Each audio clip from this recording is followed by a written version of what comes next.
अस्सलाम वालेकुम अज़ीज़ तलबा, मैं Shaikh Mohammed Haroon Salahuddin Naivi memorial Urdu high school and junior college से भिवंडी।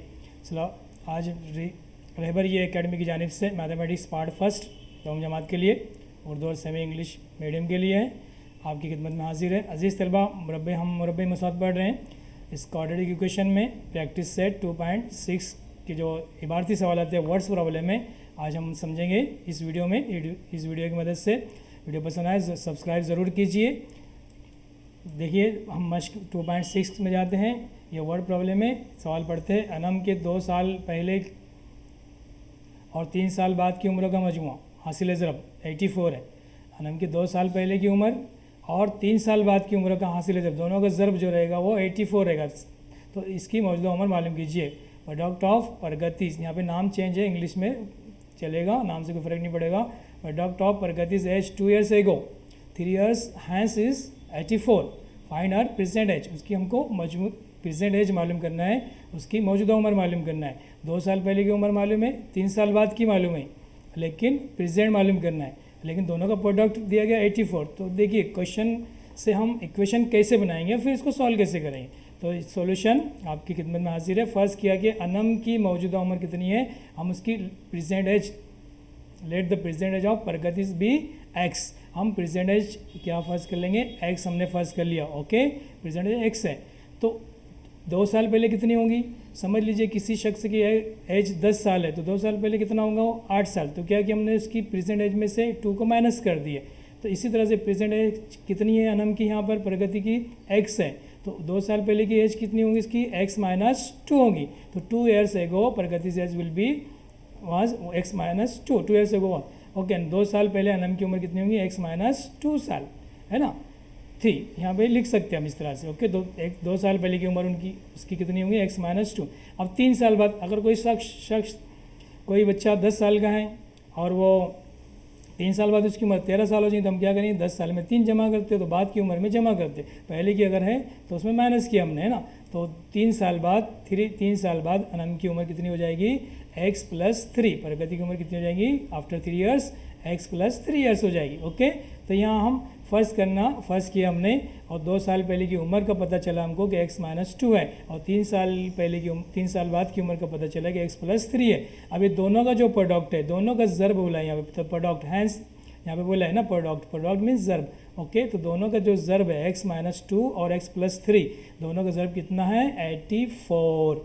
तो यहाँ तक तो मैं समझता हूँ समझ में होगा। चलिए हम दोनों का प्रोडक्ट दे, फ्रॉम द गिवन कंडीशन, दी गई शर्त के मुताबिक दोनों का प्रोडक्ट यानी कि दोनों की ज़र्ब x माइनस 2 का और x प्लस 3 का ज़र्ब कितना है, 84।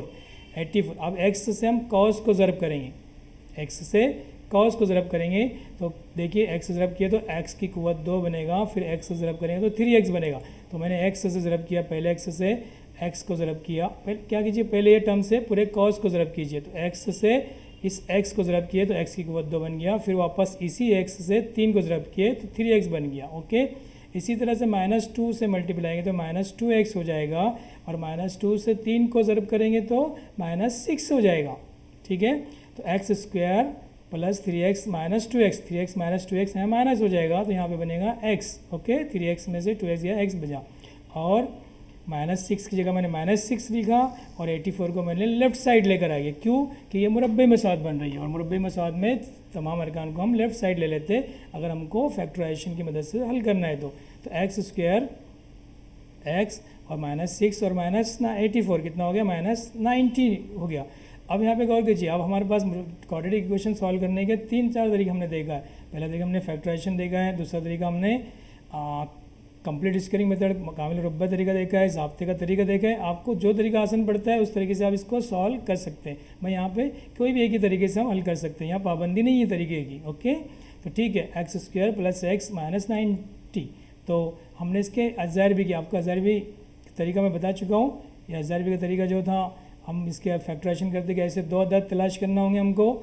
जो पहली मश्क हमने देखा है यहाँ पे, दूसरी मश्क में हमने सॉल्व किया था कि ऐसे 2 अदद तलाश करना होंगे जिनकी ज़रब करेंगे, जिनका मल्टीप्लिकेशन करें तो 90 होना चाहिए, और जिनका फ़र्क या जमा करेंगे तो वो 1 आना चाहिए। तो चूँकि -90 है, तो दोनों अदद जो हम लेंगे इसके अज़ार भी, उसमें से एक माइनस होगा, तो अगर हम 10 को 9 से ज़रब करते हैं तो 10 नवा 90 होता है, 10 9 आर 90 और 10 में से 1 गया 9 गया तो 1 बचेगा। तो 10 और 9x, तो हम ये x के बदले में यहाँ लिखेंगे 10x और 9x लिखेंगे। क्यों? 10 को 9 से मल्टीप्लाई करेंगे तो 90 हो जाएगा माइनस 90 और 10 में से 9 गए तो x होगा। तो इसके फैक्टराइजेशन हासिल हुई। आप चाहे वो इस तरह की निशानी बना के भी कर सकते हैं। तो यहाँ से अब ये दो अरकान से हम कॉमन निकालेंगे और ये दो अरकान से हम कॉमन निकालेंगे। यहाँ पे कॉमन क्या नज़र आ रहा है? x, तो हमने यहाँ दोनों से x कॉमन निकालेंगे तो यहाँ पे x बचेगा और यहाँ पे 10 बचेगा। ओके, तो हमने क्या किया, यहाँ से x कॉमन निकाले तो यहाँ से x बाकी रह गया कॉस में, प्लस है यहाँ पे, यहाँ 10 बाकी रह गया। चूँकि अब यहाँ पे x दोनों जगह नहीं है इसलिए x नहीं कॉमन निकलेगा। 9 के टेबल में दोनों दे आते हैं, 9 कॉमन निकलेगा तो 9 माइनस 9 कॉमन निकाले तो यहाँ बचेगा x प्लस 10। माइनस 9 से x को मल्टीप्लाई किया तो माइनस 9x हो जाएगा, माइनस 9 से 10 को मल्टीप्लाई तो माइनस 90। ओके, अब दोनों ब्रैकेट में एक जैसा बाकी है तो दोनों ब्रैकेट को 1 टाइम लिखेंगे, कॉमन है दोनों ब्रैकेट में से इसको 1 टाइम लिखेंगे ब्रैकेट को और बाकी बचा हुआ x माइनस 9 दूसरे ब्रैकेट में लिखिए। तो लिखिए यहाँ पे, देखो यहाँ पे लिखा गया 1 टाइम लिखे इसको, जो कॉमन ब्रैकेट है, जो कॉमन कॉस है और x माइनस दूसरे ब्रैकेट। अब इस कॉस के बराबर 0 हो सकता है या तो ये कॉस के बराबर 0 हो सकता है, तो ये और लगा के लिखे यहाँ पे इस कॉस के बराबर 0 या इस कॉस के बराबर 0। तो x बराबर माइनस 10 और x बराबर 9। अब हमको यहाँ पर x और y की वैल्यू नहीं मालूम करना थी, ये तो हमने फर्स्ट किया हुआ था। तो यहाँ पे हमको उम्र मालूम करना है। किसकी उम्र मालूम करना है? अनम की या प्रगति की, पर हमको उम्र मालूम करना थी। तो प्रेजेंट एज हमने x लिए थे, लेकिन एक जगह मनफी आया। नफ़ी कभी उम्र होती नहीं है, पैदा होने से पहले उम्र काउंट नहीं होती, पता ही नहीं रहता है। तो ये मनफी उम्र नहीं काबिल कबूल है। ओके, तो ये x माइनस 9 काबिल, x माइनस 10 जो है वो काबिल कबूल नहीं है। याद रखिए, उम्रें मनफी नहीं होती, ये हम स्टेटमेंट लिख सकते हैं। तो x बराबर क्या लेंगे फिर हम 9, तो यहाँ लिख देंगे हम x is equal to minus not possible age never भी नेगेटिव, ये मुमकिन नहीं क्योंकि उम्रें मनफी नहीं होती। ओके, हम यह स्टेटमेंट लिख सकते हैं अपनी तरफ से। और इस तरह से x बराबर क्या मुमकिन है फिर 9, दोनों में से एक ही वैल्यू, एक ही उम्र हो सकती है ना किसी शख्स की, दो उम्रें नहीं हो सकती है। ओके, तो ठीक है, तो x इज इक्वल टू 9, तो पॉजिटिव हमने यहाँ पे लिए, यानी इसका मतलब अनम की उम्र कितनी है फिर 9 ईयर्स, प्रगति की age, present age is 9 years. तो पहला क्वेश्चन यहाँ प्रॉब्लम सेट का कंप्लीट हुआ। तो ठीक है, दूसरा क्वेश्चन की तरफ हम जाते हैं। सवाल number 2, Vivek is older than Kishore by 5 years. Vivek जो है किशोर से 5 साल कैसा है? बड़ा है। विवेक इज़ ओल्डर, ओल्डर मीन्स बड़ा है। किससे बड़ा है वो? किशोर से बड़ा है। The sum of the reciprocal of their age is 1/6। उनके दोनों के जो उम्र का मजमूआ का जो रेसिप्रोकल है, रेसिप्रोकल का मजमूआ है, रेसिप्रोकल मतलब माकुस, माकुस का जो मजमूआ है वो कितना है? 1/6। माकुस समझ लीजिए, माकुस किसको बोलते हैं? जैसा कि 3 है तो 3 का माकुस, यानी दो अदद की अगर ज़रब 1 आ रही है तो दोनों एक दूसरे के माकुस होते हैं। जैसा 3 है, 3 को अगर हम 1/3 से ज़रब करेंगे, 3 को अगर हम 1/3 से ज़रब करें तो जवाब 1 आएगा। 5 को 1/5 से ज़रब करें तो जवाब 1 आएगा। 10 को 1/10 से ज़रब करेंगे तो जवाब 1 आएगा। तो यानी इसका मतलब दोनों एक दूसरे के माकुस हो गए, यानी 3 और 1/3 एक दूसरे के माकुस है, 5 और 1/5 एक दूसरे के माकुस है। तो माकुस का मतलब होता है दो अदद, यानी कि यहाँ पर रेसिप्रोकल का मतलब होता है product of any two number is equal to 1। याद रखिए, तो वो एक दूसरे के माकुस कहलाएंगे दोनों नंबर। ठीक है, तो माकुस का यहाँ मैं डिफाइन किया हूँ। यहाँ किशोर, यहाँ पे नदीम लफ्ज़ है, नदीम दानिश से 5 साल बड़ा है। ओके, तो यहाँ दोनों की उम्र का माकुस यानी कि दोनों की उम्र का रेसिप्रोकल का सम जो है, दोनों का मजमुआ कितना है? 1/6 है। सवाल का मतलब आप समझ चुके हैं। अब हमको मालूम क्या करना है? उनकी मौजूदा उम्र मालूम करना है। यहाँ पे कितने लोग हैं? 2। विवेक है सेमी इंग्लिश के लिए और उर्दू मीडियम के लिए नदीम और दानिश, विवेक और किशोर। तो हम ऐसे ही फर्स्ट कर लेते हैं। यहाँ पे फर्स्ट किया कि दानिश की मौजूदा उम्र, फर्स्ट किया कि ये गलत कुछ वर्ड है यहाँ पे, फर्स्ट किया कि दानिश की मौजूदा उम्र 1 साल है और इसकी उम्र का ज़रबी माकुस क्या बन जाएगा? 1/x। मैंने कहा ना बटे 3 है तो 3 का 1/x उसका माकुस होता है, ज़रबी माकुस होता है। तो ये x का ज़रबी माकुस क्या रहेगा? 1/x। ओके, तो हमने दानिश की उम्र फर्स्ट कर लिए, मौजूदा उम्र। इसी तरह से हम नदीम की मौजूदा उम्र क्या फर्स्ट कर लेंगे? x + 5। क्यों? क्योंकि नदीम जो है दानिश से 5 साल बड़ा है। नदीम जो है दानिश से 5 साल बड़ा है, इसका मतलब उसकी उम्र ज़्यादा है। तो उसकी उम्र का ज़रबी माकुस क्या बन जाएगा फिर यहाँ पे? 1/x + 5। इसी तरह से सेमी इंग्लिश वालों के लिए सेंटेंस में कहते हैं प्रेजेंट एज ऑफ किशोर भी x। किशोर की हमने प्रेजेंट एज ले लिए तो उसका रेसिप्रोकल क्या रहेगा? 1/x रहेगा किशोर का।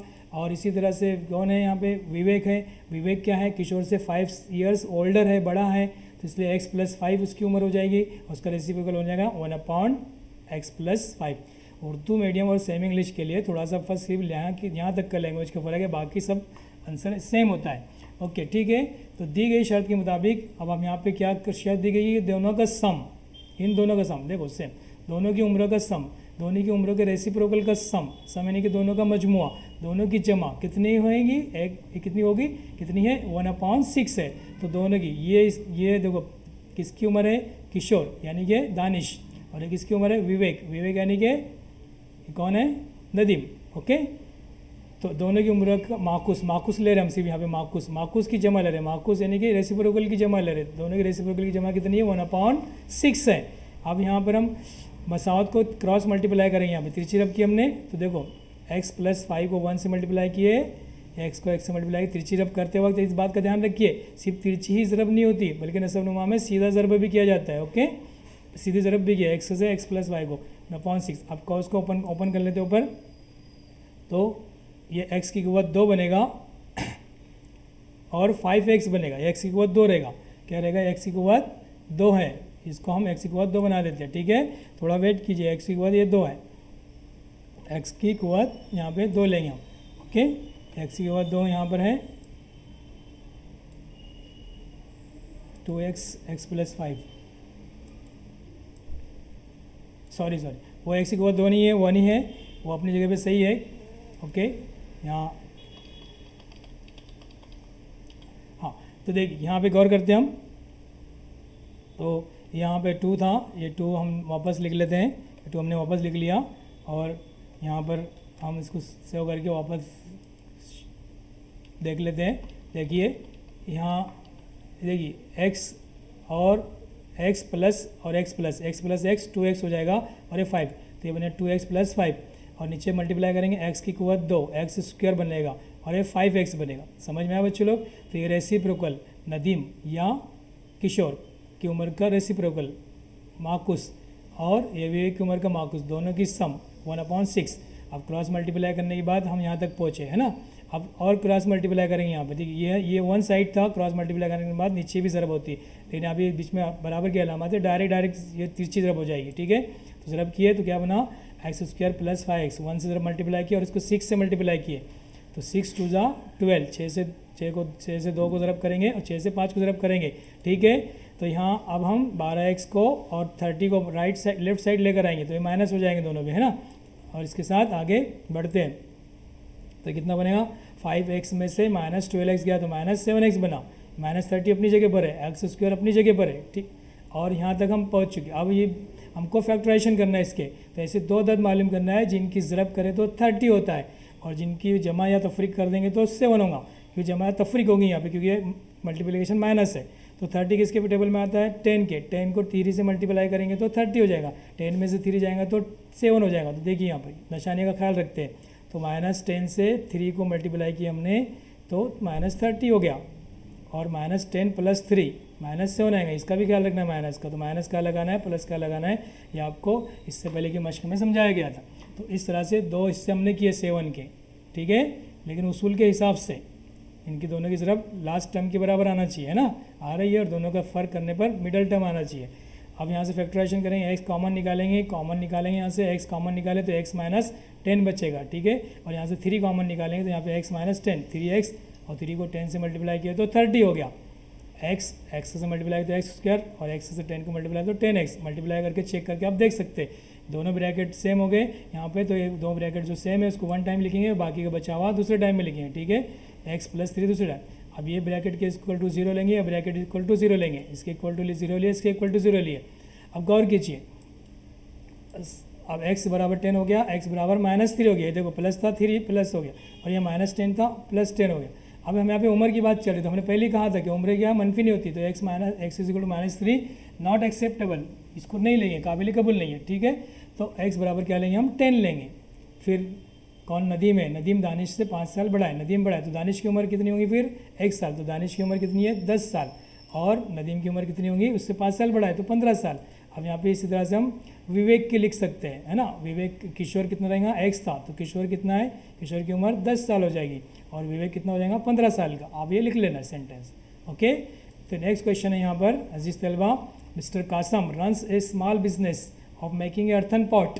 कासम जो है, कासम एक मिट्टी के बर्तन बनाने वाला है, वो ताजिर है, वो मिट्टी के बर्तन बनाता है, और he makes certain number of pots on daily basis, रोज़ाना कुछ तादाद में वो बर्तन तैयार करता है। तो production of cost of each pot is 40 more than 10 times the total number of pots, यानी उसकी जो कॉस्ट है हर पॉट की, हर बर्तन की जो कॉस्ट है वो कैसी है, वो जितनी जो तादाद बनाता है उसके 10 गुना से 40 ज़्यादा है, 10 टाइम्स, है ना, अब the total number of pots, यानी रोज़ाना जितने बर्तन बनाता है उसका 10 टाइम करेंगे और उसमें 40 मिलाएंगे तो एक बर्तन की कीमत मालूम हो जाएगी। इस शक्ल में उसकी कीमत दी गई है। ही मेक्स इन 1 डे, है ना, एक दिन में जितना बनाता है। If the production cost of all pots per day is 600, यानी कि रोज़ाना वो जो जितने बर्तन बनाता है उतने बर्तन से उसको जो कीमत मिलती है वो 600 रुपये है। तो find the production cost of 1 pot, एक बर्तन की कीमत मालूम करना है हमको, और रोज़ कितने वो बर्तन बनाता है ये मालूम करना है। तो मोहतरम कासिम साहब मिट्टी के बर्तन बनाता है, ये हमको पता है।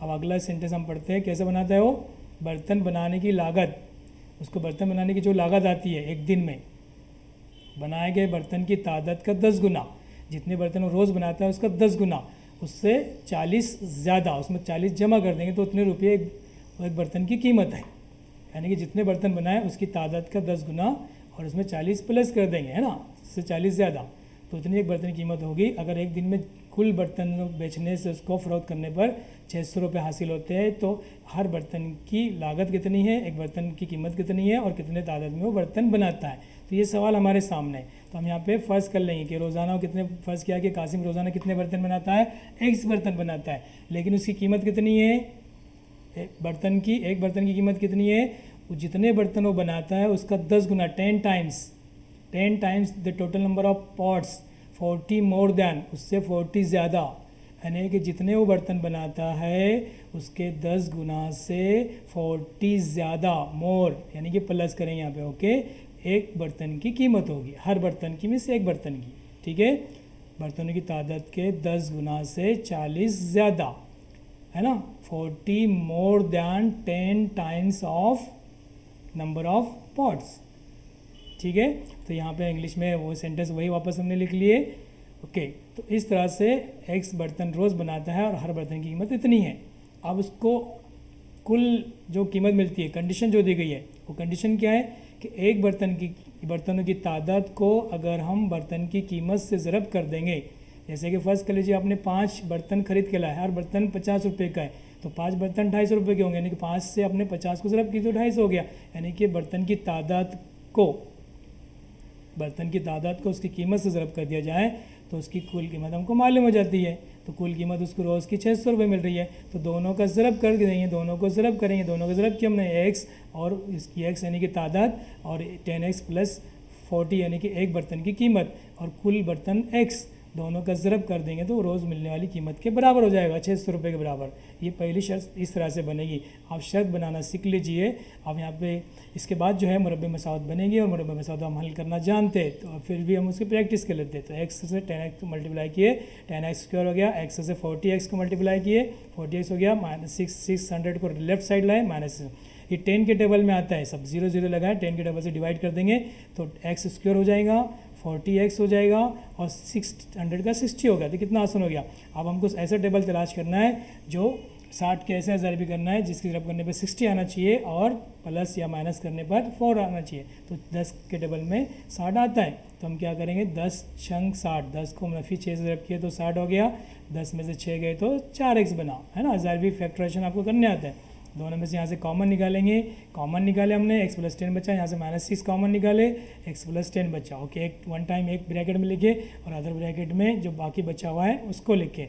अब इस तरह से यहाँ पर x इक्वल -10 और x इक्वल +10। फिर यहाँ पे ये जो इबारती सवाल है इसमें 2 आंसर हमेशा हमको मिलेंगे। क्यों मिलेंगे, क्योंकि मुरब्बे मसावत यहाँ पे बन रही है, क्वाड्रेटिक इक्वेशन बन रहा है, तो एक नेगेटिव आंसर मिलेगा, एक पॉजिटिव। तो हमेशा नेगेटिव आंसर को डिक्लाइन कीजिए, इनकार कीजिए। क्यों वो पॉसिबल नहीं है, बर्तन माइनस में नहीं बनेंगे, है ना, मुमकिन नहीं, तो उसको इनकार कीजिए। जो प्लस है वो आंसर लेगा, प्लस को हमने लिया x इक्वल 6। और यहाँ पे क्या पूछा है कि रोज़ कितने बर्तन बनाता है, तो यहाँ कासिम रोज़ाना कितने बर्तन बनाता है, 6 बर्तन बनाता है कि x इज इक्वल टू 6 बर्तन की तादाद, और बर्तन की कीमत हम मालूम कर लेंगे।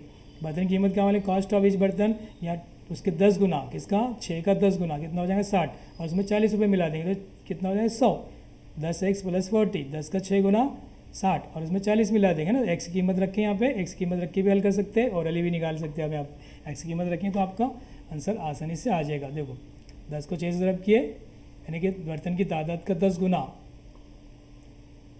तो बर्तन की तादाद 6, 6 का 10 गुना 60 हो गया, और उसमें 40 मिला तो 100, ये उसकी बर्तन की एक बर्तन की कीमत होगी। 6 बर्तन बनाते हैं इसलिए 600 रुपये इसको रोज़ लागत मिलती है।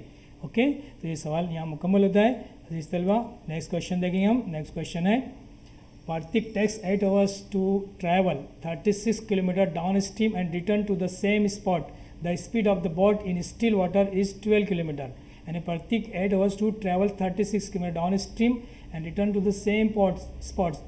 The speed of the boat in still water is 12 km per hour. Find the speed of water. यानी कि यहाँ पे Partik नाम का एक शख्स है जो 8 घंटा सफ़र करता है, 36 किलोमीटर का फासला तय करता है। कैसा, डाउन स्ट्रीम और return to the same spot, यानी कि एक जगह से जाता है वो और एक जगह से वो वापस आता है उसी जगह पर, जिस जगह पे गया उसी जगह से वो वापस आ गया। ओके, यानी वो 36 किलोमीटर जाकर वापस आता है। 36 किलोमीटर गया, ऐसा समझ लीजिए यहाँ से वो बॉम्बे गया और बॉम्बे से वापस आ गया, उसको 8 घंटे लगते हैं, लेकिन वो कश्ती के ज़रिए जा रहा है। ठीक है, तो the speed of boat in still water is 12 kilometre.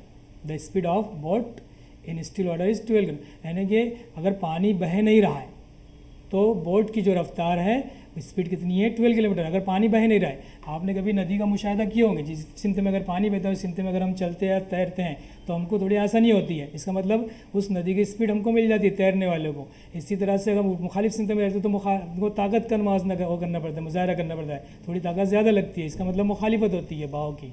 तो यहाँ पर इस बात को ध्यान रखिए कि जो स्टिल वाटर है यानी कि साइलेंस साकिन पानी में कश्ती की रफ्तार 12 किलोमीटर फी घंटा है। Find the speed of water current, तो पानी की रफ्तार, बहने की रफ्तार, पानी के बहाव की रफ्तार हमको मालूम करना है। क्वेश्चन का मीनिंग आप समझ गए। एक कश्ती को दरिया के बहाव के मुखालिफ सिमत में यहाँ नाम नहीं लिया उर्दू में, 36 किलोमीटर जाकर वापस आने के लिए कितने लगते हैं, उसको एक पूरा चक्कर करने के लिए 8 घंटे लगते हैं। फासला दिया गया 36 किलोमीटर, वक्त दिया गया 8 घंटे लगते हैं, लेकिन कश्ती की रफ्तार जो दी गई वो साकिन पानी में दी गई, स्टिल वाटर में दी गई है, यानी कि पानी रुका हुआ में कश्ती रफ्तार जो होगी 12 किलोमीटर होगी, लेकिन जब पानी बह रहा होगा तो उस वक्त कश्ती की रफ्तार पे तब्दीली आएगी। वो कैसे तब्दीली आएगी हम देखते हैं यहाँ पर। तो देखिए एक शख्स है, और वो शख्स क्या कर रहा है, जा रहा है ना, जाके वो वापस आता है ना, जाकर वो वापस आता है। कितने किलोमीटर हो गया, 36 किलोमीटर गया, और 36 किलोमीटर जाकर वो 36 किलोमीटर जा रहा है और 36 किलोमीटर फिर वापस जाकर वो वापस आता है। तो कुल मिला के उसको कितने घंटे लगते हैं, 8 घंटे। तो यहाँ घंटे हैं, फासला है और रफ्तार है। तो यहाँ हम फर्स्ट कर लेंगे, फर्स्ट किया कि दरिया के बहाव की रफ्तार कितनी है, x किलोमीटर फी घंटा। हमको दरिया के बहाव की रफ्तार मालूम करना है, दरिया जो बह रहा है उसकी रफ्तार मालूम करना है। इंग्लिश में फर्स्ट कर लें, let the speed of water current भी x किलोमीटर पर आवर। अब यहाँ पे देखिए speed of boat down stream, यानी स्पीड की जो कश्ती की जो रफ्तार है, कश्ती की जो रफ्तार दरिया के बहाव के मुआफिक सिमत, यानी दरिया जिस सिमत में बह रही है, अगर उसी सिमत में अगर कश्ती चल रही तो दरिया की रफ्तार भी उसको मिल जाएगी ना। तो कश्ती की रफ्तार कितनी हो जाएगी, 12 + x, क्योंकि हमने दरिया जो है यानी कि रिवर जो है, रिवर बोलिए यहाँ दरिया बोलिए, उसकी जो रफ्तार हमने x ली है। अब जिस सिमत में दरिया बह रहा है उसी सिमत में अगर कश्ती जा रही है तो कश्ती को दरिया की रफ्तार हासिल हो जाएगी। कश्ती की खुद की रफ्तार कितनी है, 12 साकिन पानी में यानी स्टिल वाटर में, और दरिया की रफ्तार कितनी है, x। तो उसकी उस सिमत में कश्ती की रफ्तार दरिया के बहाव के मुआफिक सिमत में, जिस सिमत में कश्ती जा रही है उसी सिमत में अगर दरिया बह रहा है तो उस वक्त कश्ती की रफ्तार हो जाएगी 12 + x किलोमीटर फी घंटा। ओके, और उसका उल्टे में क्या होगा, उसके अपोजिट में दरिया की जो रफ्तार है पानी की, वो रफ्तार उसको मुखालिफत करेंगे, इसलिए इसमें माइनस करेंगे कश्ती की रफ्तार में से 12 - x किलोमीटर। तो ये अप स्ट्रीम और ये डाउन स्ट्रीम हमने फर्स्ट कर लिए। ठीक है, दरिया के बहाव के मुखालिफ सिम, ये फर्स्ट करना आपके समझ में आ चुका हो। अब इसकी बुनियाद पे हम यहाँ मसावत बनाएंगे, हमने फर्स्ट कर चुके थे वहाँ पर, अब ये फ़र्ज़ किया मैंने वापस यहाँ लिख लिया। अब हमारे पास फार्मूला है कौन सा, time is equal to distance upon speed, वक्त इज इक्वल टू वक्त बराबर फासला बटे रफ्तार, क्योंकि यहाँ फासला है, वक्त है, रफ्तार है। अब हमें यहाँ फासला दिया गया 36 किलोमीटर, 36 किलोमीटर गया और 36 किलोमीटर आया, लेकिन हमको यहाँ टोटल जो वक्त दिया गया है वो टोटल वक्त है 8 घंटे। तो हम वक्त में मसावत बनाएंगे। मसावत किस में बनेगी? वक्त में बनेगी। तो याद रखिए शर्त के मुताबिक मसावत इस तरह से बनेगी। अब ये कैसे बन गई? ये 36 किलोमीटर कश्ती, 36 किलोमीटर का फासला कश्ती ने मुआफिक सिमत में तय किया, तो उसको वक्त लगा 36/12 प्लस x घंटे। इतना घंटे उसको वक्त लगा जाने के लिए। ये फासला बटे रफ्तार, distance upon speed. Distance upon speed means time. तो इतना टाइम इसको लगा और वापस आने के लिए डिस्टेंस अपॉन टाइम इतना टाइम लगा, लेकिन दोनों टाइम मिलाकर उसको कितना लगा? 8 घंटे। और अब यहाँ से मसावत क्रॉस मल्टीप्लाई करेंगे। क्रॉस मल्टीप्लाई किया हमने, 36 से 12 माइनस एक्स को मल्टीप्लाई करे, फिर 36 से इसको मल्टीप्लाई किए और नीचे क्रॉस मल्टीप्लाई करते वक्त देखिए यहाँ पे प्लस की अलामत, इसलिए दोनों नीचे हम ये सीधे ज़रब भी होंगे। 12 प्लस एक्स को 12 माइनस एक्स से मल्टीप्लाई कर देंगे। क्रॉस को मल्टीप्लाई करेंगे तो 36 को 12 से मल्टीप्लाई करने पर 432 आता है। 36 को x से मल्टीप्लाई किए 36 हो गया, फिर 36 से 12 को मल्टीप्लाई किए 432 आया। 36 को x से मल्टीप्लाई किया 36 है। और एक तो एक ब्रैकेट में प्लस है और एक ब्रैकेट में माइनस है। मैंने कहा था आपको a प्लस बी और a माइनस बी, ब्रैकेट में तो a square minus B square है, फार्मूले का एक्सपेंडेड फॉर्म है। तो इसको हम a स्क्वायर यानी कि 144 और b स्क्वायर यानी कि x स्क्वायर, ओके, ये लिख देंगे डायरेक्ट। अब ये -36 प्लस 36 कट जाएगा, कट गया 432 और 432 कितना हो जाएगा यहाँ से?